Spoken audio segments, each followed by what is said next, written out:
Today, Panasonic are bringing us a brand new camera, very exciting.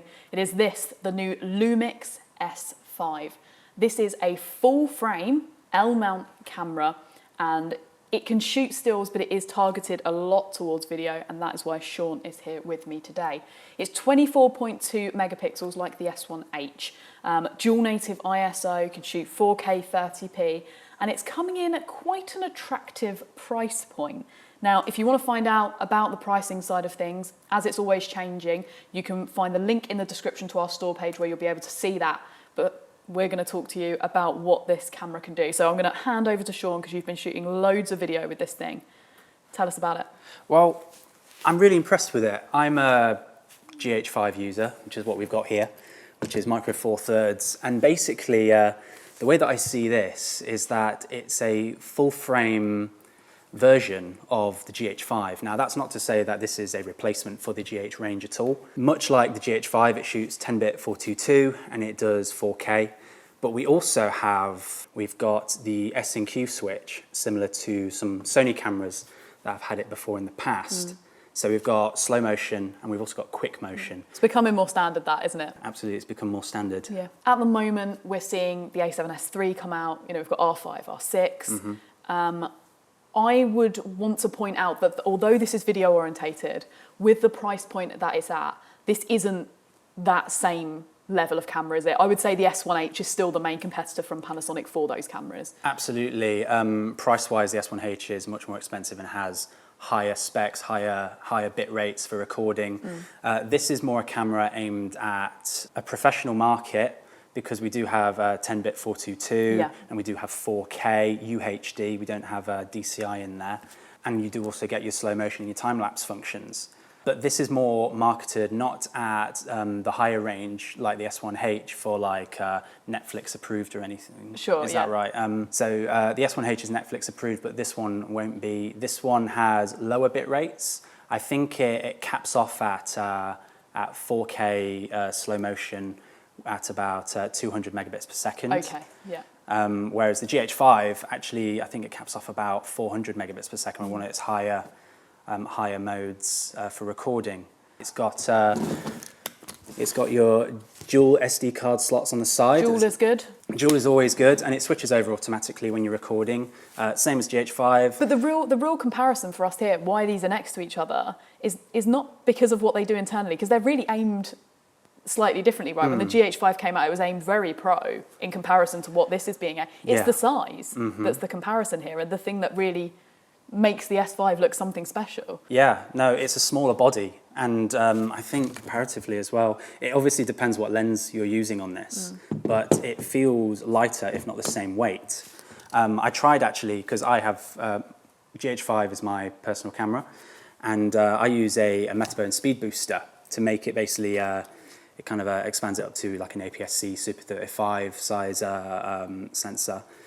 And what I found very noticeable when comparing these cameras side by side was that the focal range that you're getting is much wider on a full frame than it is with a GH5 micro four thirds sensor with a speed booster attached. The other thing that we can talk about is obviously the IBIS. One of the other reasons, besides having 10-bit 422 in there, was also the fact that your footage is so stable when you have it in your hands. And as a videographer, I like that flexibility of just being able to hold my camera and just take it straight to the shot that I want, get my shot, and then move out of the way. Say it's a corporate event, having that flexibility is sometimes very... Because a lot of people, when this was out, obviously there was the GH5S, which didn't have stabilization. Yes. And everybody was like, I remember a lot of videographers saying, oh, you know, it's more professional to not have stabilization. And I was like, well, as long as you can turn it off, I'd rather have the flexibility, personally. Of course, but I think as well with the low light capabilities of the GH5S, that's kind of where it kind of... So they were basically marketed at two different markets, I suppose, or, you know, giving people the option of the two.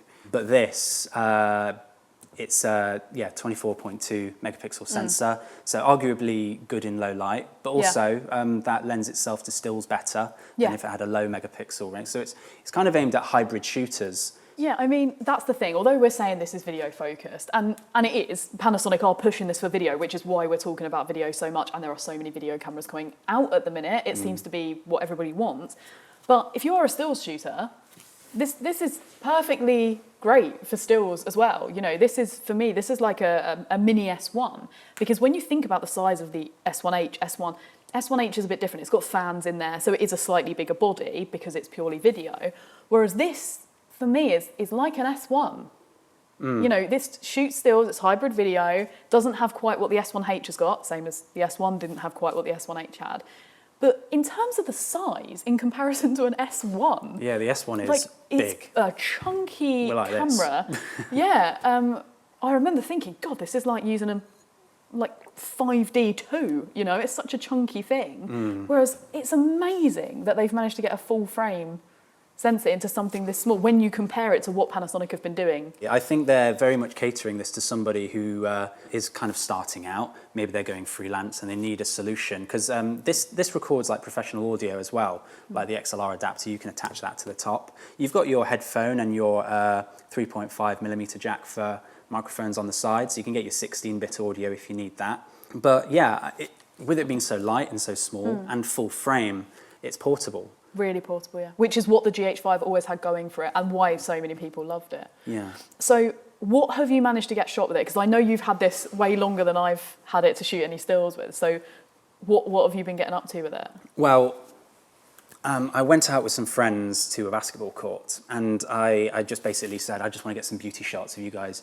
shooting hoops. And I basically, going out at sort of magic hour when the sun was setting, later on in the shoot, the sun kind of disappeared behind the buildings, but because it's full frame, it saves a lot of light for you. It was actually brighter than what my eyes were seeing as I was shooting. And I mainly played around with the slow motion capabilities, because I think when you're shooting fast-paced sport and all of that, it's really good to kind of make those moments last longer, and to see the ball kind of spin, like especially when they spin it on their finger and all that, those kinds of beauty shots that you would expect to see. So for somebody who's more of a creative, or even like who shoots music videos or documentaries, this camera gives you a lot in terms of features. Panasonics are very usable. Like anyone can pick up a Panasonic and immediately know how to use it. It's not a problem. So what can the S5 actually do in terms of headline video specs?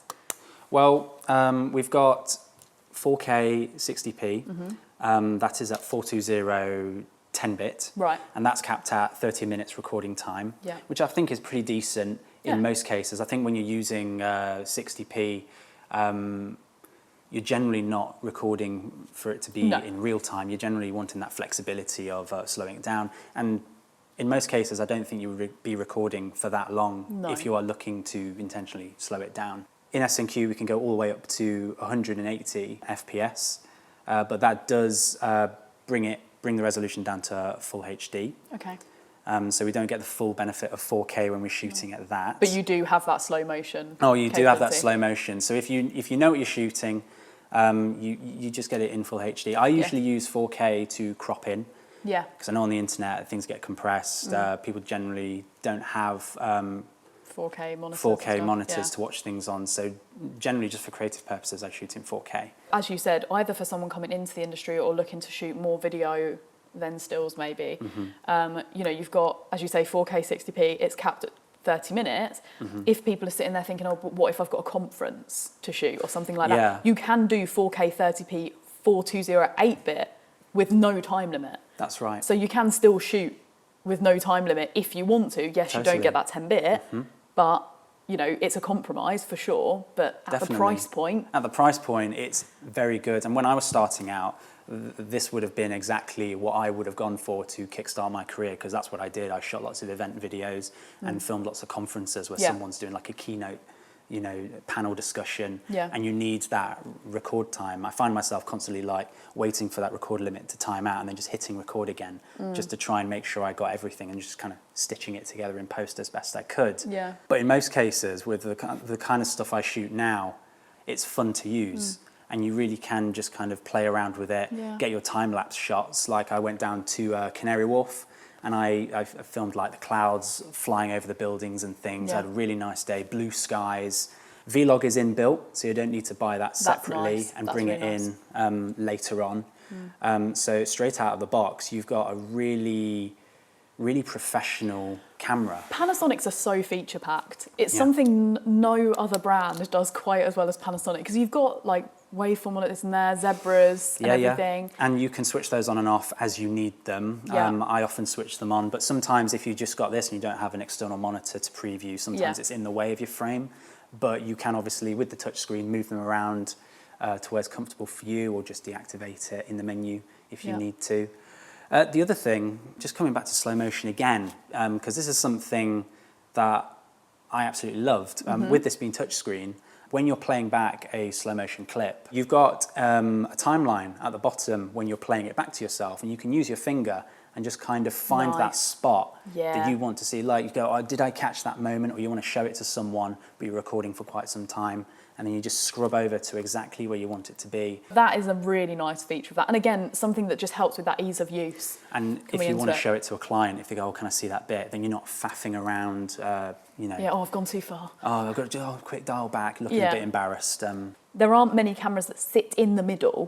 There's a lot of cameras that are stills biased. Now, we're talking about this like it is video biased, but it's not video biased in terms of what it can actually do. It's very, very in the middle, I would say, for its stills and video. And I did take some stills with it, went to the park, took some stills with it with the 20 to 60mm lens, which obviously makes it, again, a very workable small solution. Oh, yeah. And this actually comes as part of the kit lens if you want it as well. And it's so nice having, obviously, the size, things are getting smaller, but obviously micro four thirds, I love my G9. I've got a G9, I love it, but full frame is better a lot of the time. And it offers a lot more. It does offer a lot more, especially in difficult lighting situations. Definitely. RAW files obviously offer a lot more when you've been shooting with a full frame, and that is obviously offering us quite a bit in terms of video still spec,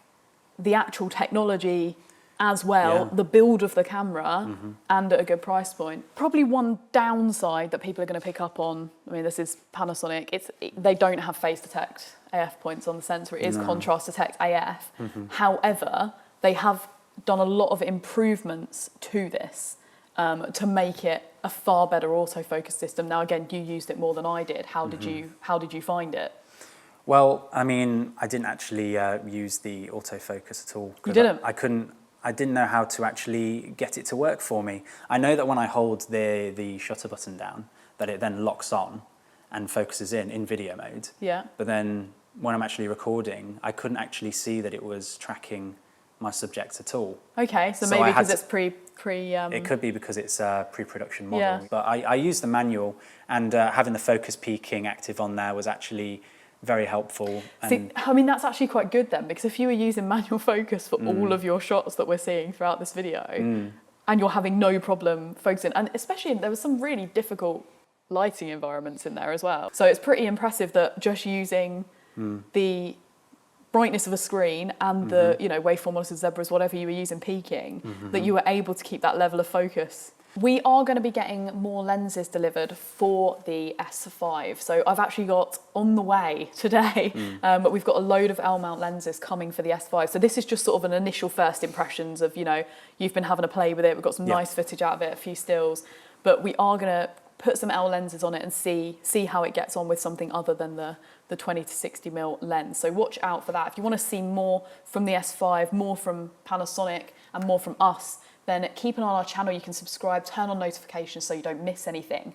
If you've got some questions about the S5, then we're going to be watching the comments section. So make sure to get a conversation going in there. Maybe have a chat to us about what you think about this. We'd love to know your thoughts and feelings on the new S5. You can also, of course, check out our store page where there is tons of information. You can also place a pre-order on there if you're looking at this and thinking, that's for me. You can give us a call, send us an email.